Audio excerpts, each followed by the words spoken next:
Grabe, napakainit nga na naging pagtanggap ng mga kababayan natin dito sa Dubai, UAE, kina Kathryn at Alden.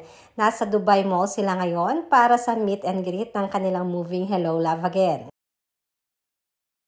Paglabas pa lamang ni Alden at Kathryn ay sobra na ang naging hiyawan ng mga tao, kaya naman halos hindi magkamayaw ang mga ito.